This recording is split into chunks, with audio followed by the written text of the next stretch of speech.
If you hear any screaming, don't worry, nobody's being murdered. It's just my neighbour's son who randomly screams. So just ignore that. So this is a really fascinating and unbelievable case. You might have heard of it before. I've heard of it.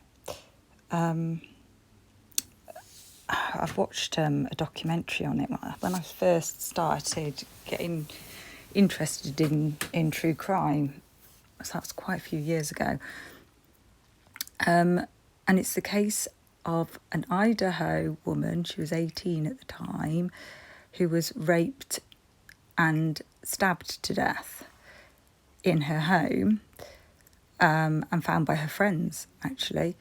Her name was Angie Dodge. That name might ring a bell to you. And the reason that you might have heard of her is that a young man was wrongly convicted for her murder, and he was exonerated in 2021, and a law was actually passed in Idaho subsequent to that. I think it was 2021. I'm just going to double check that. It might be the law that was passed in 2021. But it was around that time. But we'll go back to it and I'll clarify. And a law was passed regarding compensation. So first of all, this guy, who we'll look at soon, was arrested. Actually, they weren't after him to begin with. They were after his friend.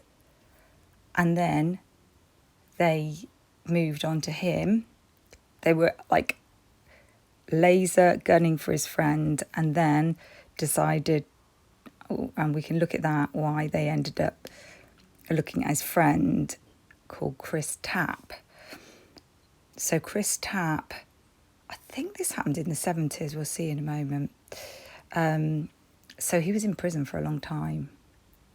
But then this happens, so I'll read it verbatim. So this guy, who's a New Orleans filmmaker, and his name's Michael Usry. And he was caught by Genetic Genealogy, but it was wrong. So there was a false positive. So New Orleans filmmaker cleared in cold case murder. False positive highlights limitations of familial DNA searching. When you read about this case, so when I read about it in an Idaho newspaper website, they missed this bit out. They say about Chris Tapp being wrongly convicted, and then later they say that they caught the guy who unbelievably was called Brian Drips. You couldn't, Chris Tapp and then Brian Drips. And apparently he's the right guy. But they miss out that in between, this guy was in the firing line. So Michael Usry, a young new, and we'll watch a video with him as well. Just a short clip. Michael Usry, a young New Orleans filmmaker, has a flair for the macabre. So that's the kind of thing that if that was put out in the public, like it was put out in the public that Brian Koberger was a criminology student, then that's the kind of thing that will be sold by the mainstream media. But they didn't go for the jugular like they do these days, and I don't think that the mainstream media were in the pocket of the authorities as much as they are now. They're kind of like puppets now. So they start singing to the right tune because that's where their bread and butter lies. They've got to be kissing the right arses, basically. His award-winning output includes titles like Murderabilia, a dark production that spotlights the trade in collectibles related to real-life killings and other violent crimes. Usri's work, so this is the guy who they got through genetic genealogy, and it was a false positive. Usri's work can come off as gratuitously violent, as in a clip from the short film Winding Down, in which his protagonist disembowels a corpse in a basement. So this woman's stabbed. And so if this had gone out into the media, like it had with Brian Kohberger, even though, like, I mean, you think Brian Kohberger's a good match, do you? Like, as far as we know, he's had nothing to do with knives, nothing to do with disembowelments or making films about them, and yet everybody thinks he's this amazing match. Well, this guy was a great match. He was a great match until he wasn't, until it was a false positive. But for the Idaho Falls Police Department, his filmography seemed outright suspicious. The authorities in that Idaho city targeted Usri last year, so this was in 2019, so targeted in 2018, as a suspect in the 1996, sorry, it's not as old as I thought, 1996 murder of Angie Dodge, a case that's drawn national media attention amid claims that the wrong man was convicted, and he indeed was and has been exonerated. The fatal stabbing remains steeped in mystery, as DNA from the crime scene failed to match any of the millions of genetic profiles on file in the National Criminal Database. But they had DNA, and yet they let this man languish in prison from 1996 to approximately 2020. That's 24 years. 24 years of his life wasted. Imagine if he got the death penalty. Imagine if this guy had. Police still believe Dodge had multiple attackers, but traditional forensic testing has failed to identify the man whose semen was found on the 18-year-old's body. Investigators last year turned to a controversial technique known as familial searching, which seeks to identify the last name of potential suspects through a DNA analysis focusing on the Y chromosome. A promising partial match emerged between the semen sample and the genetic profile of Usri's father, Michael Usri Sr. A finding that excluded the father. They didn't actually exclude the father. They just thought he was too old, and this guy was you listen to it on the video. They just thought Michael was a better fit. So it could have been, they could have taken either of them. A finding that excluded the father but strongly suggested one of his relatives had a hand in the young woman's murder. The results instantly breathed new life into a high-profile investigation in which Idaho Falls authorities have weathered intense criticism. I think they've done quite a good job of keeping this quiet, actually.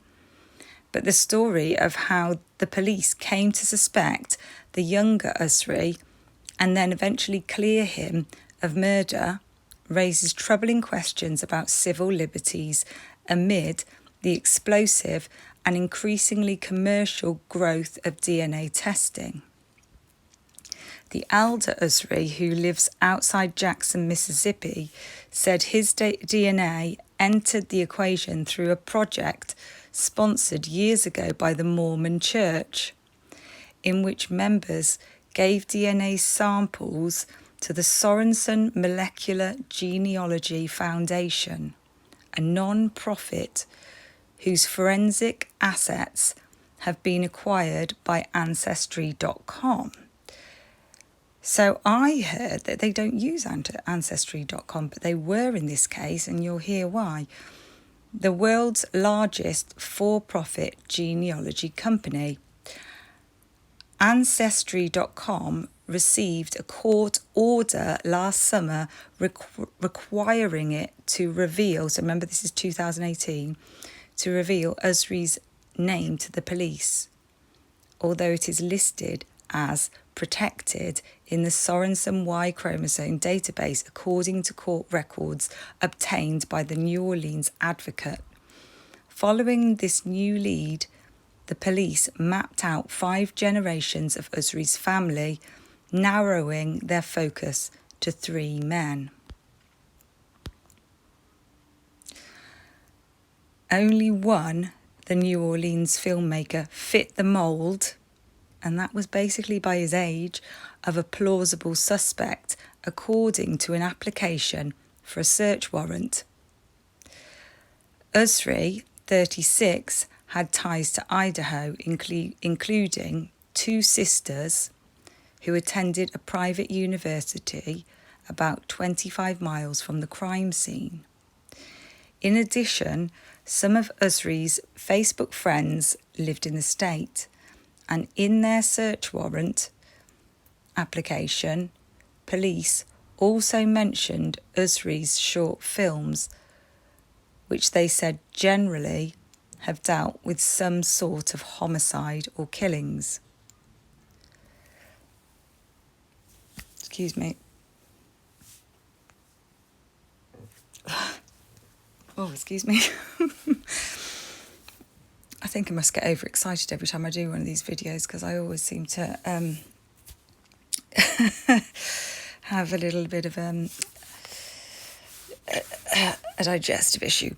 All of the too much information. I'm an oversharer, what can I say? All of the circumstantial evidence was right, said Sergeant James Hoffman of the Idaho Falls Police Department. He seemed like a really good candidate, but we've had that happen before. Interesting. Days of suspense. Detectives travelled to New Orleans in December and persuaded a magistrate judge to sign a search warrant ordering Usri to provide his DNA for comparison. For about a month, Usri lived in a state of suspense, fearing he'd be taken into custody regardless of the test results.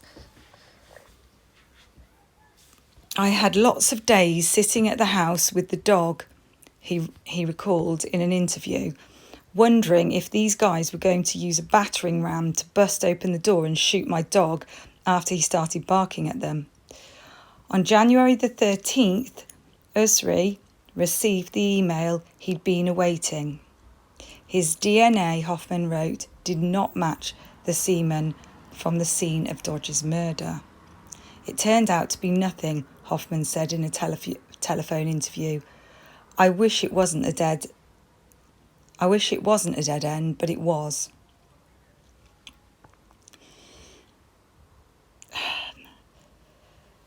Several experts agreed the Idaho Falls police had probable cause to take a swab from Usri, but his experience touches on the delicate balance between the right to privacy and public safety.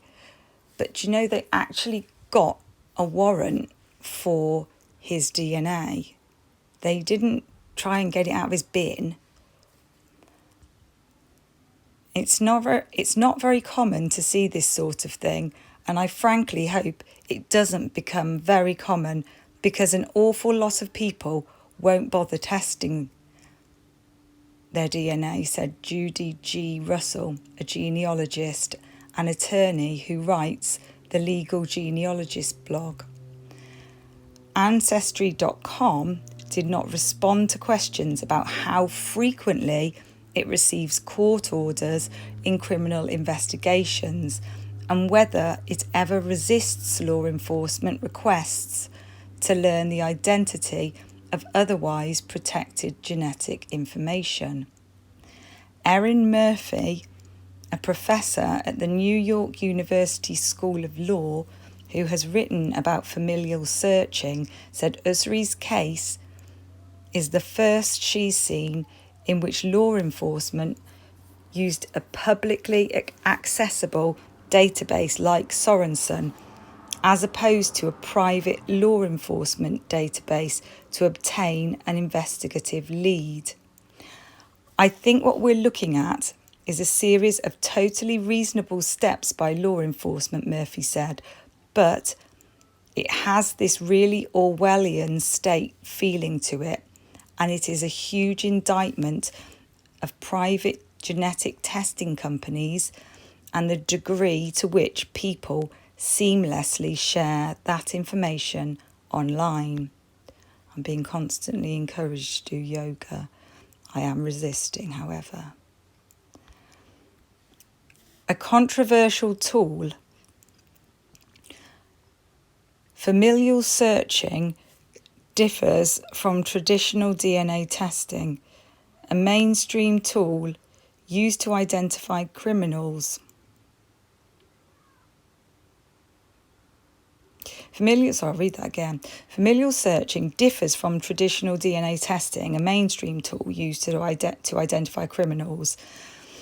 In familial searching, the number of partial matches in which genetic profiles share several common alleles or variant forms of genes can be overwhelming.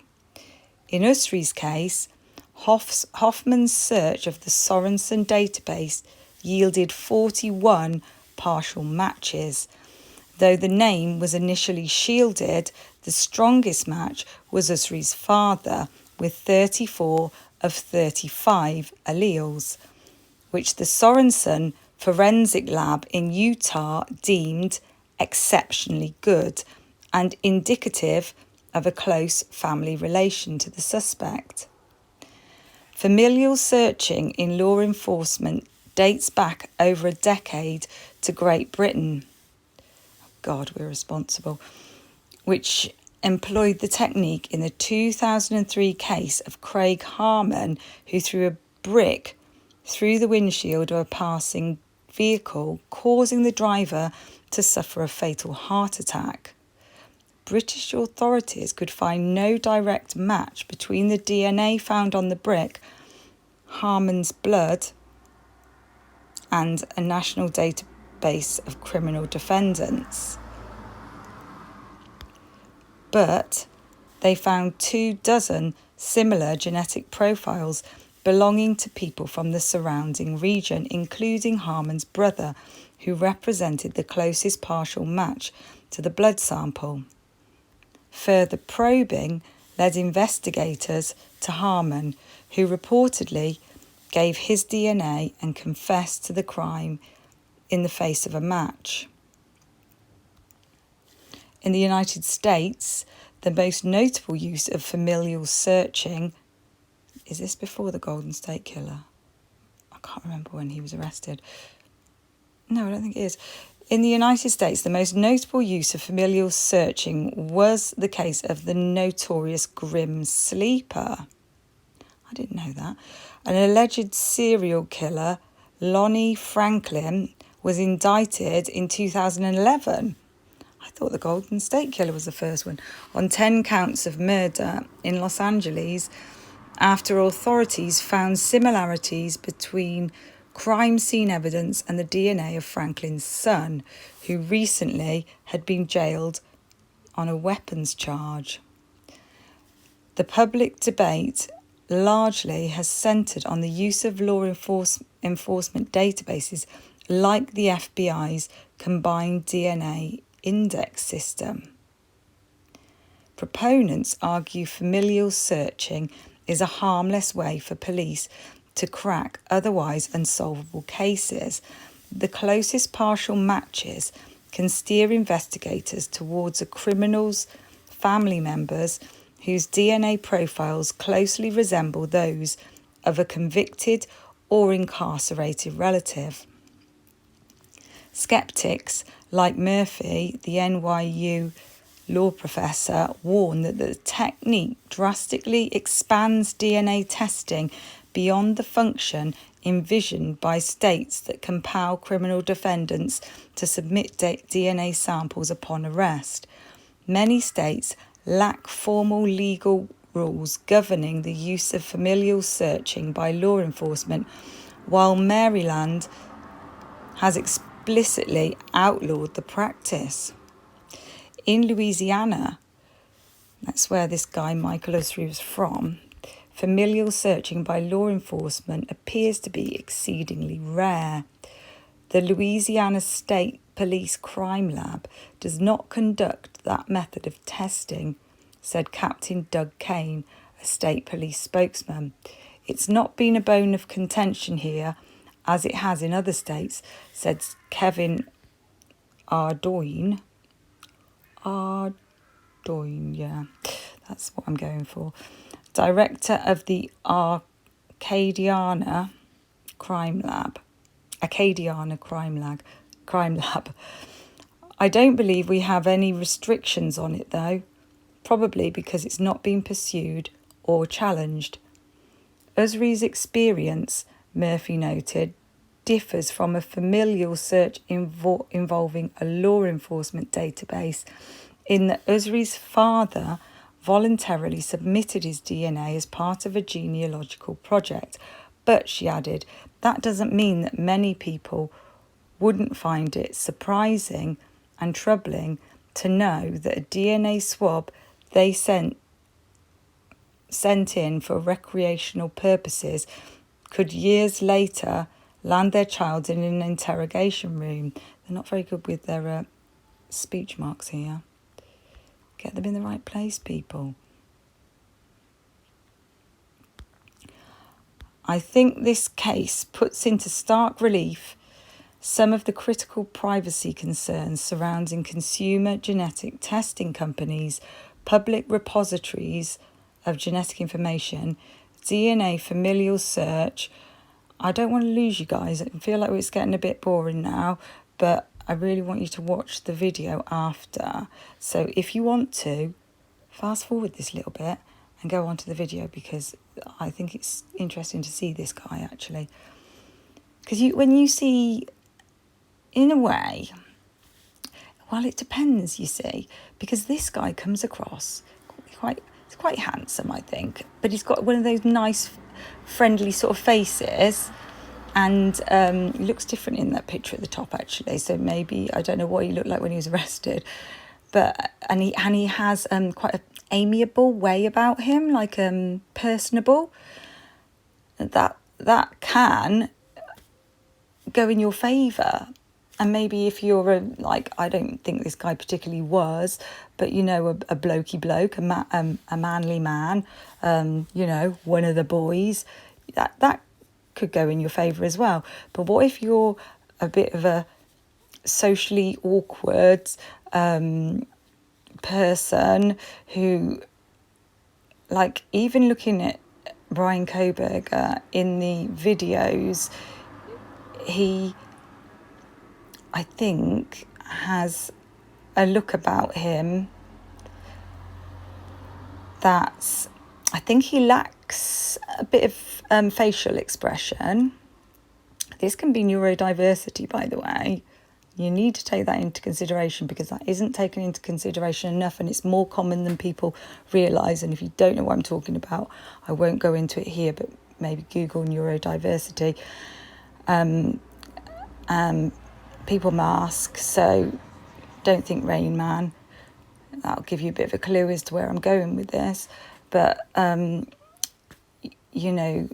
they're saying OCD tendencies and all that. Well, that OCD can come with neurodiversity and can be, and neurodiversity can be mistaken for OCD also, because people are diagnosed OCD at the drop of a hat, but not necessarily neurodiversity. It takes a bit more of a keen eye to recognise it.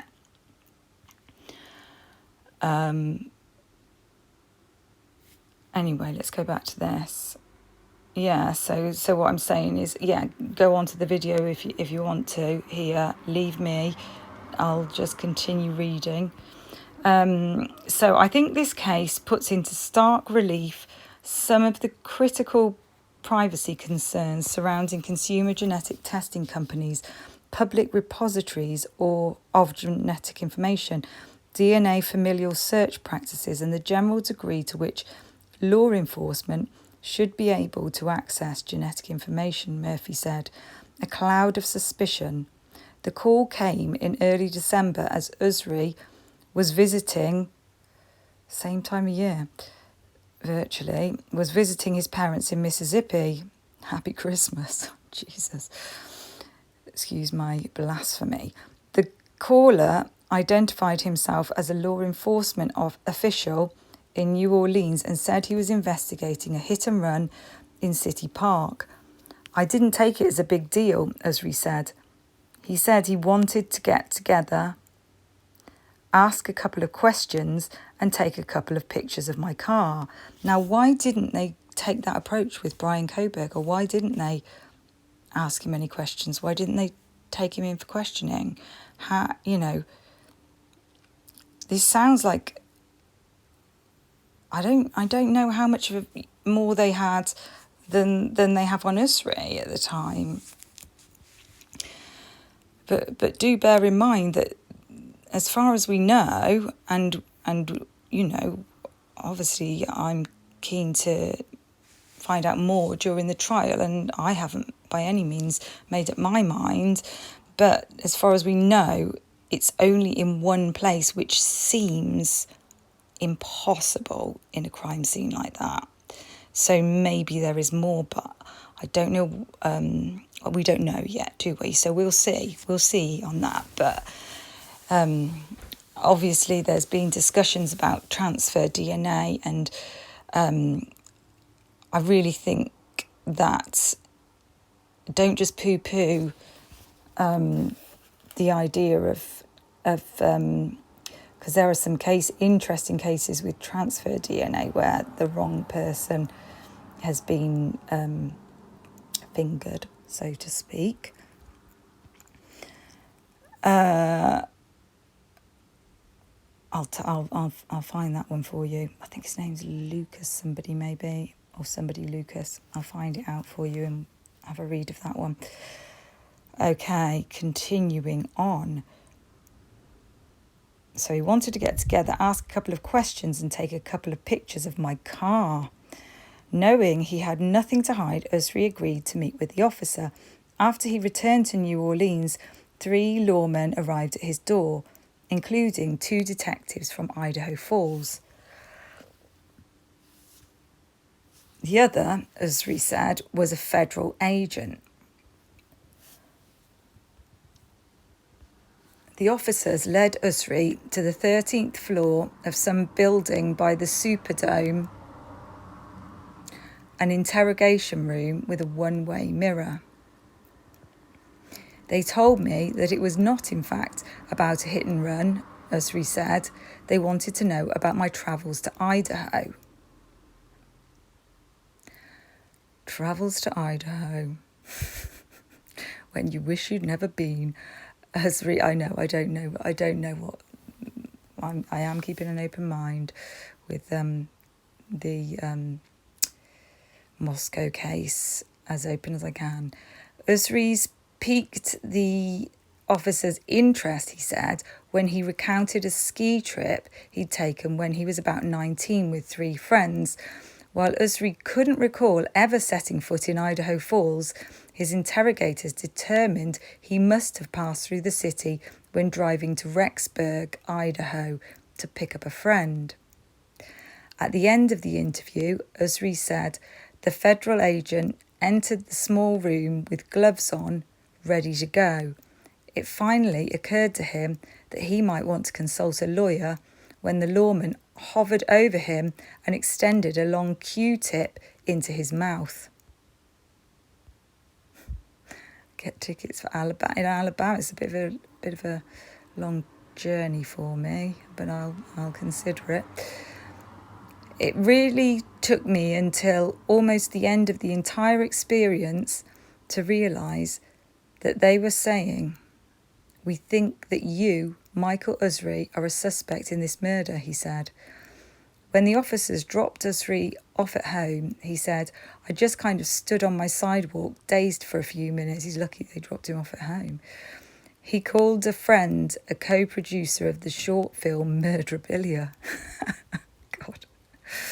Do you ever regret your career move? "You're not going to believe what just happened to me," Usry told him. It took his friends about 30 seconds to search Idaho Falls cold case murder online and determine the interrogation was related to the Angie Dodge killing. He said, "I hate it when they just use the last name of a victim. I don't like that." Coming to terms.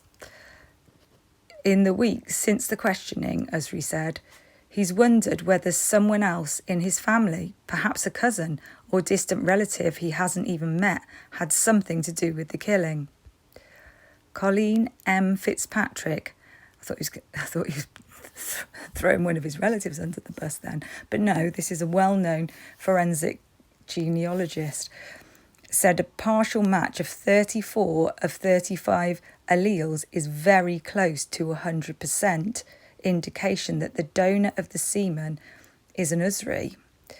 She suggested the authorities take a closer look at the family lineage.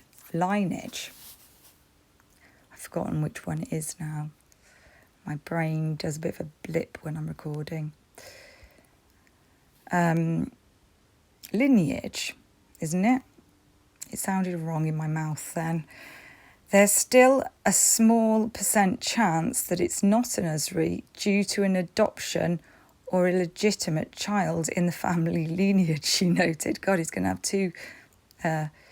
Some more good news for you. You're illegitimate. No, he wasn't illegitimate, as far as I know anyway. Greg Hampikian, a professor at Boise State University, who has worked on the Dodge case, also seemed impressed by the partial match. According to the search warrant application, he told police that Usry's father would probably be within 3 or 4 generations of the unidentified suspect. Asked whether police thought the semen donor might be someone else in Usry's family, Hoffman, the Idaho Falls sergeant, said, "Not that I can see so far. We're still investigating everything we can." Usry said he regarded his experience as an invasion of privacy, made even worse because his father's DNA had been submitted during a church-sponsored event. But it also has emboldened Usry to try to find out the truth about the Dodge case in the best way he knows how. He's working on a documentary, good for him, and researching the well-publicised case of Christopher Tapp, whose conviction in Angie Dodge's killing has drawn widespread criticism. And as I said, we'll have a look at Christopher Tapp. I'm going to do a different video on him though, because I don't want this one to be too long.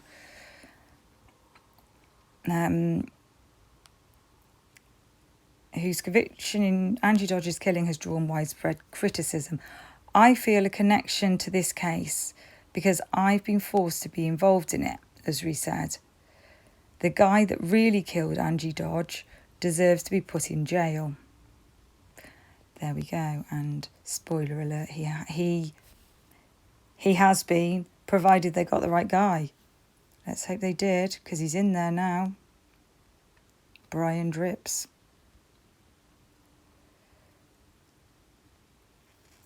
And he was a neighbour, by the way. Yeah, I feel like this case, I have a lot of different feelings about, if not Coburger, then who. I'm definitely not pointing my finger at any particular neighbour. We've literally only seen 2 of them, and they've got lots of neighbours there. Probably is somebody, if it is a neighbour, it could be somebody lurking. There are houses that overlook. If you look at another video that I did, I think I did it yesterday, and it's called the King Road drive-through, you can see that there are houses that overlook that area. There appear to be trees there, but I don't know how. I don't know when they Google Earth. I'll say footage. It's not the right word. Images is. I don't know when that's from, because there's been some messing with the images on there, which you will also see if you look at the King Road time machine, which is another video which looks at how some images have been manipulated on King Road. And normally, if they don't want you to see a house, or if somebody's requested that their house be obscured, it will be, the property will be blurred. But these properties haven't been blurred. They have changed it to some images that are about 10 years previous to the images that's on the rest of Google Earth, to the images that are on at the beginning of King Road and on Taylor Lane. And it's very strange, because you can drive through a hedge. You can drive through some cars, through a hedge, and onto a lane to drive. So that says to me that there must be some way of getting through there now, because otherwise how can I drive my imaginary car, my virtual car, through that hedge, driving it straight into some vehicles that are parked there? You'll see what I mean if you have a look at Drive Through King Road. Right, let's look at that video now, rather than me having to attach it separately. This is Chris Tapp, by the way, but we're not going to look at him. That's him being exonerated. But this... Genealogy, the technique millions of people use to learn about their family history, has now become a potent tool for police to crack previously unsolved crimes. Tonight, William Brangham is back to explore the growing privacy debate around this new technique and why some people are urging that we slow down. This is part of our regular series on the leading edge of science and technology. That was me. Uncle David, Uncle Derek, me. After her dad died, Brandy Jennings, like millions of Americans, used one of those DNA testing kits to learn more about him and other relatives. I didn't have a close relationship with my dad, so... Okay, this case isn't relevant. This is looking at a case in Iowa. It's just introducing the whole idea of genetic genealogy, and somebody using... She uploaded them to a free database. They used her DNA, and it was a distant relative of hers that was... Here we go, distant relative Jennings. I can't help but think, oh my God, what if he's innocent as well? This poor man, he looks like an accountant. Not that accountants can't be violent. I'm sure there must be one that's been violent. He looks like he looks more like or is he a librarian? Have you ever heard of a violent librarian? Well, anyway, let's hope they did get the right guy. But we're not looking at Jennings. Let's keep going, and we're looking at this guy. It's done. But not everyone is so eager to have their DNA end up in a police dragnet.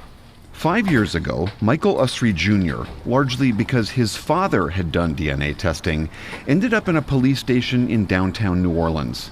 Police suspected he'd been involved in the brutal 1996 rape and murder of an Idaho woman named Angie Dodge. In fact, almost the entire time they had me in the interrogation room with the one-way mirror and all, they really didn't want to give me any information. I kept asking questions like, did somebody I know do something horrible? And finally, after maybe about an hour or two, they had to just basically go, no, we think that you were involved with this crime. And I'm like, me? Usri was targeted because investigators, using an early form of genetic genealogy, linked his father's DNA to DNA from the murder scene. Usri's dad seemed too old to be the killer, but Michael was not. And then police learned Usri had traveled through Idaho. Plus, he made these grisly, violent, low-budget films. But Usri knew he hadn't done anything wrong. I mean, look at that.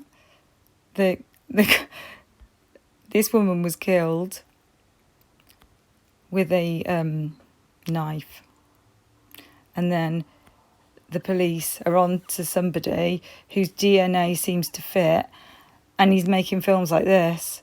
Hello, yeah, they've got the right person. This is what everybody's saying with Brian.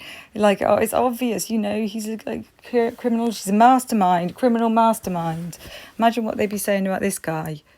Oh, it's nailed on, isn't it? Look, he's got the knife there. He loves all this sort of stuff. He's a sicko. False positive, though. Usri knew he hadn't done anything wrong. It was almost like a dream. When it came crashing down was when they walked out of the room, and the biggest state policeman that I've ever seen in my life came in with latex gloves and a cotton swab and said, I'm going to take your DNA now. It took around a month for police to process Usri's DNA to see if it matched the DNA from the crime scene. So you spend 3 or 4 weeks thinking, I'm a suspect in a brutal murder. What were those weeks like for you? It was scary. It was really scary, those 3 or 4 weeks, just because I knew that I had not been involved in any crime. When the DNA test results came back, it wasn't a match. Michael Usri Jr. was cleared. New York University's Erin Murphy, who studies genetics and the law, sees Usri's ordeal as a cautionary tale. She says, remember, Michael Usri never tested his own DNA. He was ensnared because his father had. And Murphy says those decisions made by others cannot be undone. You can change your phone number if someone starts harassing you. You can change your address if things get really dark. You can do a lot of credit card cancellations if things get into the wrong hands, but you can't cancel your genome. You can't edit your genome. And more importantly, the decisions that you make about your genomic privacy, can be overridden by anybody, not only in your immediate family tree. It's not just, oh, my brother chooses to do this, but my 6th cousin I never met chose to do this. That decision essentially erases the genetic privacy of everyone else. But this gives you your percentage. Curtis Rogers created the biggest public DNA database called GEDmatch that's now used by police to solve crimes. Rogers initially built it so people like Brandy Jennings could use their DNA results to build out their family tree. But after authorities in California used GEDmatch to catch the Golden State Killer, Rogers began to slowly welcome police into the database. And recently, a Florida judge granted a warrant on one case to let police in even more. For some reason, people really get upset about serial killers and mass killers and serial rapists being caught. I don't know why this upsets people. But they're not upset about people getting caught. They're upset about somehow that they're going to be roped into an investigation they would feel unfairly, or that their privacy would somehow be violated, right? If they could see some of the emails from these families that have had some closure, I can't imagine that anyone would say it's the wrong thing to do. I can't imagine anyone saying, I don't want to help these families. I can imagine the person whose DNA who got wrongly convicted saying that. Like, there's a limit on how much you want to help somebody. You don't want your own life to be taken. You don't want you to be taken away from your family. How badly can the thought of being Brian Kroberger's mother at this point is horrendous. The thought that anybody could take my son away, they better honestly, you rip him from my dying cold hands, I tell you that, because no way, not on my watch. Like, that must be absolutely devastating. So you be sure you got this right. And if you there is no way that I would even this, and I don't mean this offensively, but there's absolutely no way. And I've only really come to this conclusion recently that I would ever live in America, because I could not take that risk. Because if I'd only live somewhere that my son lived, I wouldn't like. So, I thought, oh, maybe it'd be nice to live over there for a while. Absolutely no way now. I would never, ever take the chance that I feel I've lost a lot of trust in the police over here, and through my research into wrongful convictions, and you really need to know about that. You need to be able to trust the people in authority, and for them to be able to take somebody's life away. I don't trust the people enough in this country, but fortunately they can't actually take anyone's life completely. They can't eliminate you. So human beings are fallible, and we thought that DNA was infallible, but we're finding one thing: the testing is so good now that things are being picked up that could have been on items months before, and we're relying on these covert procedures that are not, the FBI have legally seem to have a right to keep. The reason that we're not hearing about what the process is because the FBI have some kind of clause where the law enforcement can use their method, but the method cannot be revealed. Why? Why would that be? I don't know why that would be, but none of this is safe enough. So I think I would be more comfortable. And this is no reflection on the people that live in America, but it's I just feel like there's too much power with the authorities. I wouldn't like to have a member of my family, a young man, put at risk like that. So I'm on my soapbox a bit there. We'll go back to this. You're welcome to have your opinion, and it may differ from mine, and that's fine. And but I'm just saying, from my perspective, that's how I feel, because we had a police officer. I've mentioned it in another video. He was a high-ranking police officer during COVID. Arrest a young woman saying that she broke COVID rules. He arrested her, handcuffed her, put her in his car, took her away, raped her, and killed her. And that is the faith in the police in this country is very, very low. So same goes, really. Just don't like the idea of people having too much power that can be abused, because there are always a few rotten apples in every profession. And they've had a lead investigator who is only, why would they have, he wasn't even a sergeant. Why would they have the lead investigator, somebody who'd only been in the police for a few years and wasn't even as high ranking as other people? And he's the lead investigator. He's writing the PCA. He's the one who found the knife sheath. This is all very strange to me. And I don't like the big connection with the military there is between the police and the military now. There's a lot of military being filtered into the police.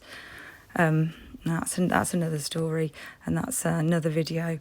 But it's just, and you know, like I said, there's a few bad apples everywhere, and a lot of people in the military have been through some horrendous experiences. They've had to be trained in a way that has made them turn them into killers, basically. That has had to be the training. But then these people are being brought, they come back to the country and they feel disenfranchised. And to some people, obviously, I can't speak for everybody, but I have heard people feeling, you know, they don't feel like they are credited enough, or like they have the respect that they feel they should have.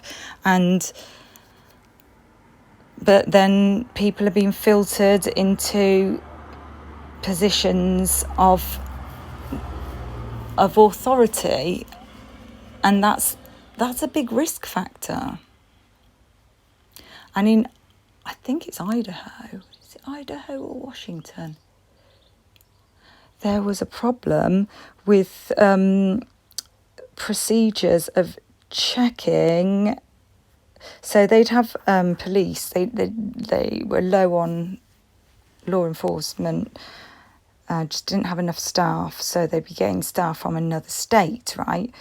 But sometimes people have to leave another state, police officers, because they can do something that caused them to lose their job in that state, but then end up working in another state, and some of these people weren't being checked properly, and that is either Idaho or Washington, and I can't remember which, and I'll try and remember to let you know about that, because I was researching it. But so,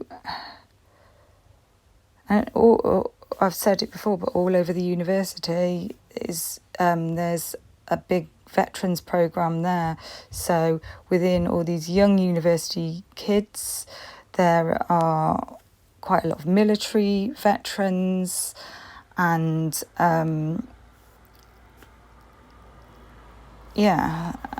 these are people who've been trained with weapons. They're not. So it's. I feel like it's a risk factor. I wouldn't want my son to be sort of. I feel like that there should be a bit more openness about that. I've gone off piece completely. Right, let's carry on. Of course, I want those people, serial killers and murderers and, you know, terrible rapists, to be caught. But it's becoming such a powerful crime-fighting tool. It's also kind of, it scares me personally, because we see that it's being used for other purposes besides finding your uncle. In my case, it's used by the police to, you know, try to link me to a crime. Years after Michael Usry Jr. was cleared, further genetic genealogy helped authorities identify the man they believe is Angie Dodge's real killer. A man named Brian Drips, who was her neighbor, was charged with rape and murder and will go on trial in 2021. For the PBS NewsHour, I'm William Brangham. God, he looks like he's freaking out a bit there. Yeah, he has been. He is in prison now. He's got a life sentence, not the death penalty. Right, so there will be another video about looking into Chris Tapp, who was originally arrested and convicted and spent about 24 years in prison. And we'll also have a look at what happened with Brian Drips and how he was identified, his arrest and who he was. As I say, he was a neighbour. So, more to come.